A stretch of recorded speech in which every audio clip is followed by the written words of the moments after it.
Please like, share and subscribe my channel for more videos. Anne of the Island, Chapter 14, An Interlude. To think that this is my 20th birthday, and that I've left my teens behind me forever, said Anne, who was curled up on the hearth rug with Rusty in her lap, to Aunt Jamesina who was reading in her pet chair. They were alone in the living room. Stella and Priscilla had gone to a committee meeting and Phil was upstairs adorning herself for a party. "I suppose you feel kind of sorry," said Aunt Jamesina. "The teens are such a nice part of life.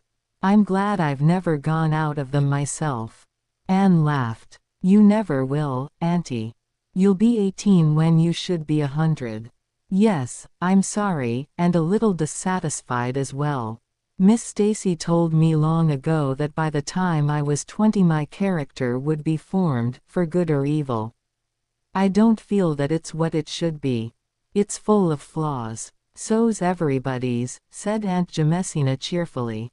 "Mine's cracked in 100 places.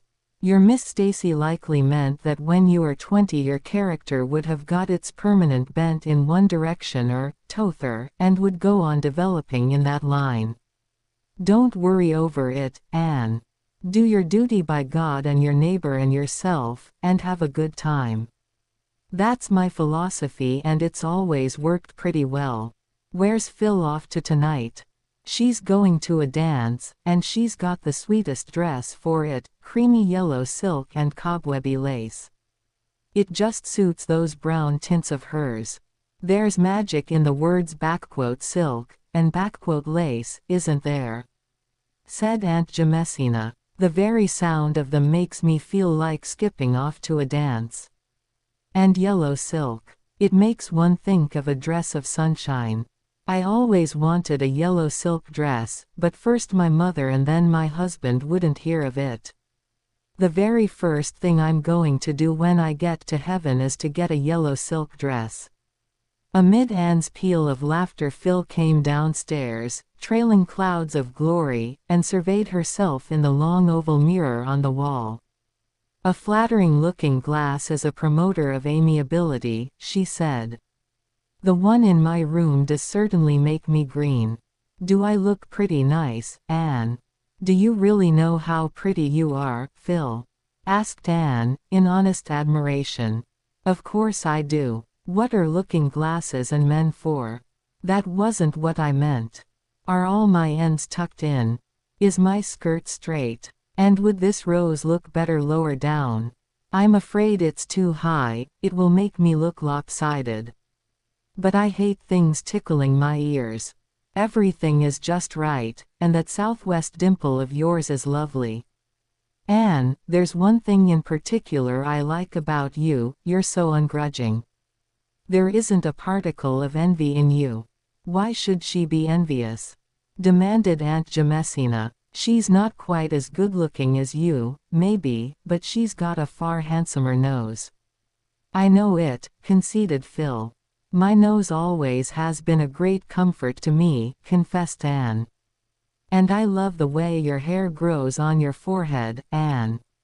And that one wee curl, always looking as if it were going to drop, but never dropping, is delicious. But as for noses, mine is a dreadful worry to me. I know by the time I'm 40 it will be Bernie. What do you think I'll look like when I'm 40, Anne?" "Like an old, matronly, married woman," teased Anne. "I won't," said Phil, sitting down comfortably to wait for her escort. "Joseph, you calico beastie, don't you dare jump on my lap. I won't go to a dance all over cat hairs. No, Anne, I won't look matronly. But no doubt I'll be married."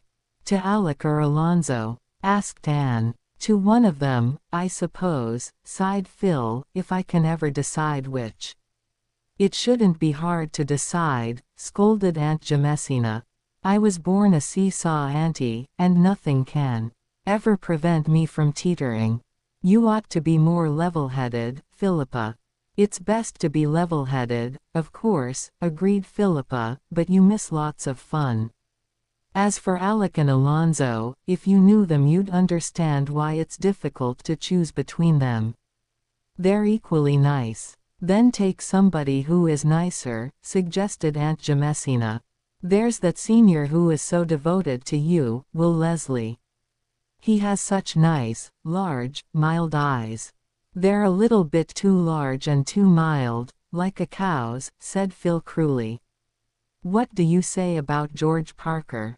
There's nothing to say about him except that he always looks as if he had just been starched and ironed. Mar Holworthy then. You can't find a fault with him. No, he would do if he wasn't poor. I must marry a rich man, Aunt Jamesina. That, and good looks, is an indispensable qualification. I'd marry Gilbert Blythe if he were rich. Oh, would you? Said Anne, rather viciously. We don't like that idea a little bit, although we don't want Gilbert ourselves. Oh, no, mocked Phil. But don't let's talk of disagreeable subjects. I'll have to marry sometime, I suppose, but I shall put off the evil day as long as I can. You mustn't marry anybody you don't love, Phil, when all's said and done, said Aunt Jamesina. Oh, hearts that loved in the good old way have been out o' the fashion this many a day. Trilled Phil mockingly. There's the carriage. I fly, bye-bye, you two old-fashioned darlings. When Phil had gone Aunt Jamesina looked solemnly at Anne. That girl is pretty and sweet and good-hearted, but do you think she is quite right in her mind, by spells, Anne? Oh, I don't think there's anything the matter with Phil's mind, said Anne, hiding a smile. It's just her way of talking. Aunt Jamesina shook her head. Well, I hope so, Anne. I do hope so, because I love her.